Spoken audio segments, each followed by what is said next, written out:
Ya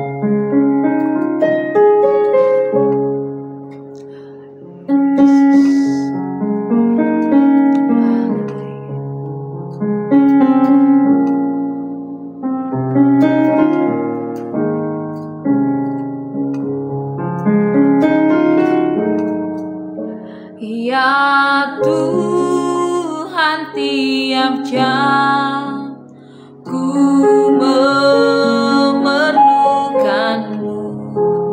Engkaulah yang memberi sejahtera penuh. Setiap jam yang Tuhan di Kau ku perlukan, ku datang juru selamat, berkatilah.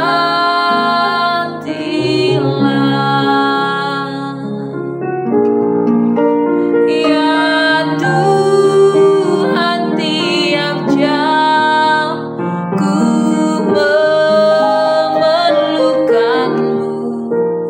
Engkaulah yang memberi sejahtera penuh.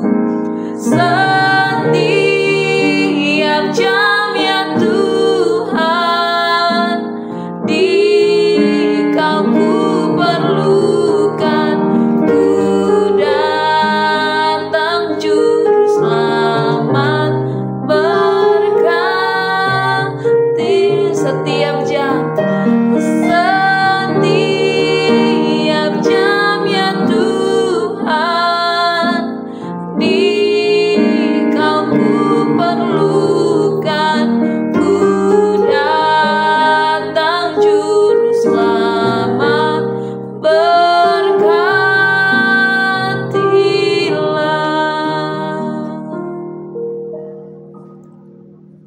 Ini menjadi pernyataan kami ya Tuhan, bahwa kami perlu Tuhan. Kami perlu Tuhan setiap waktu. Oleh sebab itu Tuhan Yesus, jangan pernah meninggalkan setiap kami. Karena kalau kekuatan kami, kalau harapan kami ya Tuhan. Terima kasih Tuhan Yesus untuk hari ini. Terima kasih untuk berkat, untuk penyertaan-Mu sepanjang hidup kami. Terima kasih Tuhan Yesus. Saat ini kami mau duduk diam. Kami mau mendengarkan renungan firman-Mu pada hari ini Tuhan. Berbicaralah atas setiap kami, biar kami menerima rema yang baru dari firman-Mu. Terima kasih Tuhan Yesus, dalam nama Yesus, haleluya, amin. Shalom Bapak Ibu Saudara-saudara sekalian. Kita berjumpa kembali hari ini, hari Senin tanggal 9 Desember 2024 di dalam renungan harian. Judul renungan kita hari ini adalah bersukacita sebagai perintah Tuhan. Kita baca dalam Filipi 4 ayat yang keempat. Sementara itu saya minta nanti saudara membaca Filipi pasal yang keempat secara keseluruhan, satu pasal ataupun paling sedikit satu perikop. Saya akan baca pasal 4 ayat 4. Bersukacitalah senantiasa dalam Tuhan. Sekali lagi kukatakan bersukacitalah. Kata bersukacitalah pada Filipi 4 ayat 4 ini adalah sebuah kata perintah. Jika kita membacanya hanya sambil lalu, maka sepertinya kalimat ini tidak berarti. Tetapi jika kita membaca dan merenungkannya, maka mungkin sebagian dari kita keberatan dengan kalimat ini. Kita mungkin mengatakan, oke, kalau semuanya baik-baik, aku akan bersukacita. Tapi bagaimana jika kita berada di tengah kedukaan, atau kehilangan, atau kemalangan? Dalam dunia yang serba susah dan mengkhawatirkan saat ini, di mana usaha sangat sulit untuk maju, banyak usaha yang harus gulung tikar, angka pekerja yang di PHK semakin meningkat. Sementara biaya hidup semakin mahal. Bukankah emosi kita mudah meledak ketika seseorang tiba-tiba menyalip kendaraan kita dengan tidak sopan?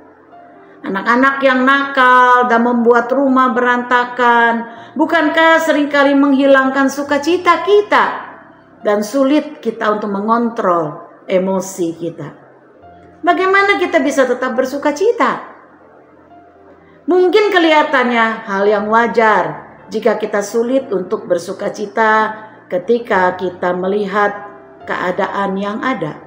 Namun pertanyaannya, apakah benar sukacita itu terjadi hanya jika semuanya baik-baik saja, atau hanya ketika kita mengalami keberuntungan? Mari kita lihat Rasul Paulus, saudara. Ia menulis ayat ini bukan ketika ia berada dalam keadaan baik-baik saja, tetapi dia menulis surat kepada jemaat di Filipi ini adalah ketika ia berada di dalam penjara. Paulus dipenjara bukan karena kejahatan yang dia lakukan, tetapi ia dipenjarakan karena Kristus. Efesus 3 ayat 1.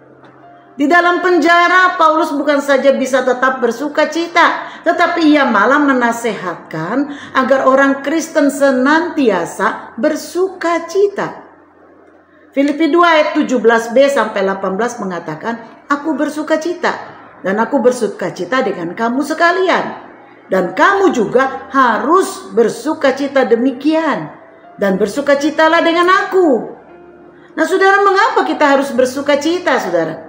Karena Kristus telah mengangkat kita sebagai anak-anak Allah.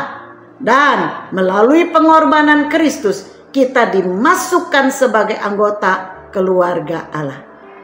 Ia sudah menanggung kesusahan kita agar kita bisa bersuka cita. Sebab itu Filipi 4 ayat 4 mengatakan bahwa sukacita kita adalah di dalam Kristus atau Tuhan. Bersukacitalah senantiasa dalam Tuhan. Sekali lagi kukatakan, bersukacitalah. Saudara, kalimat ini bukanlah sebuah saran, tapi adalah kalimat perintah yang diulang sampai 2 kali. Keindahan dari firman Tuhan adalah bahwa ia tidak pernah memberikan perintah tanpa memberikan caranya. Demikian pun ketika kita diperintahkan untuk bersuka cita, maka ia juga memberikan caranya bagaimana agar kita bisa bersuka cita senantiasa. Yang pertama, saudara, dengan memiliki sikap hati yang benar. Filipi 4 ayat 5 mengatakan, hendaklah kebaikan hatimu diketahui semua orang. Kebaikan hati berbicara tentang hati yang mengalami kasih Kristus. Kebaikan hati bukan saja bicara sebatas perilaku, sebab perilaku bisa disetel tergantung dari kehendak kita. Perilaku yang kelihatan bisa berbeda dengan sikap hati. Itu yang dikatakan sebagai kita memakai topeng. Tapi jika sikap hati kita benar, maka itu akan dengan sendirinya keluar dan kelihatan di dalam perilaku kita. Kita bisa berdoa bagi orang yang menyalibkan kita di jalan.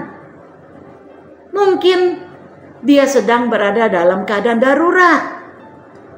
Kita bisa mengasihi anak-anak atau cucu kita meski mereka menyebabkan emosi kita dan kesal. Ingatlah saudara, bahwa perjuangan kita bukanlah melawan darah dan daging, tapi melawan roh-roh jahat di udara.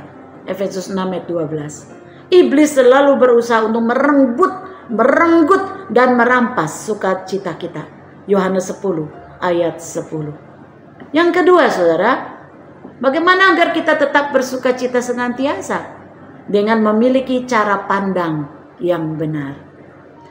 Filipi 4 ayat 5b dikatakan Tuhan sudah dekat.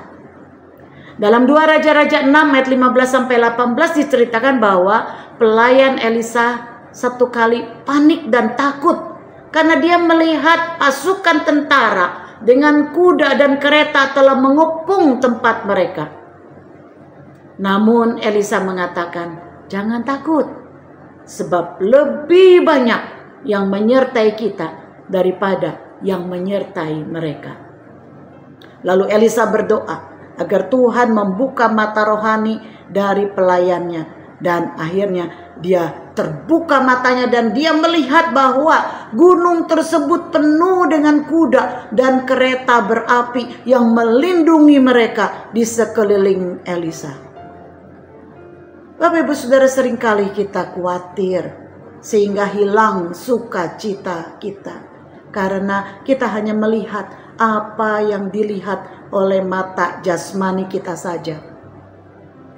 Persoalan yang besar, uang sekolah anak,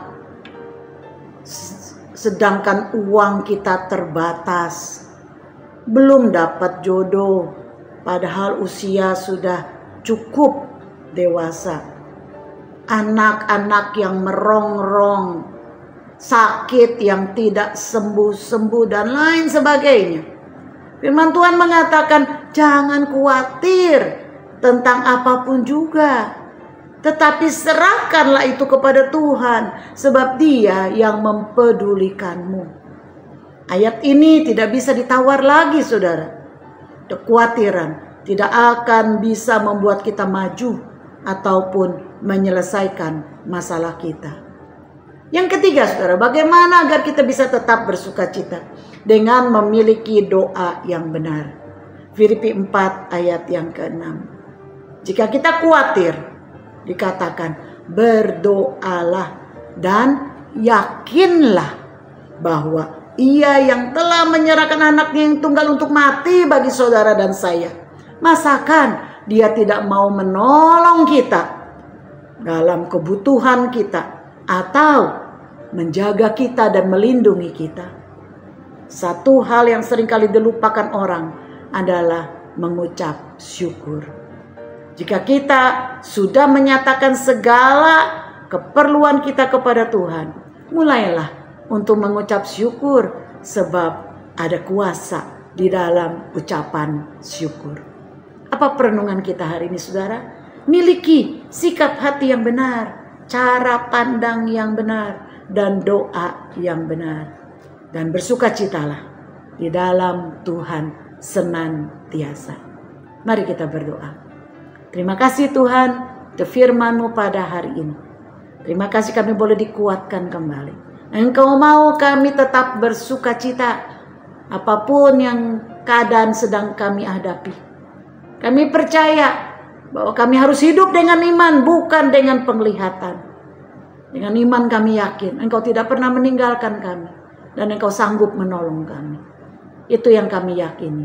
Dan biarlah ini terus ada di dalam hati dan pikiran kami, sehingga kami boleh memiliki cara pandang yang benar, dan kami boleh memiliki cara doa yang benar, cara hidup yang benar. Terima kasih ya Bapa, Engkau Tuhan yang baik, dan biar kiranya kami senantiasa hidup di dalam sukacita surgawi bersama dengan Tuhan. Dalam nama Yesus kami berdoa. Haleluya. Amin. Kiranya Tuhan memberkati kita semua. Shalom.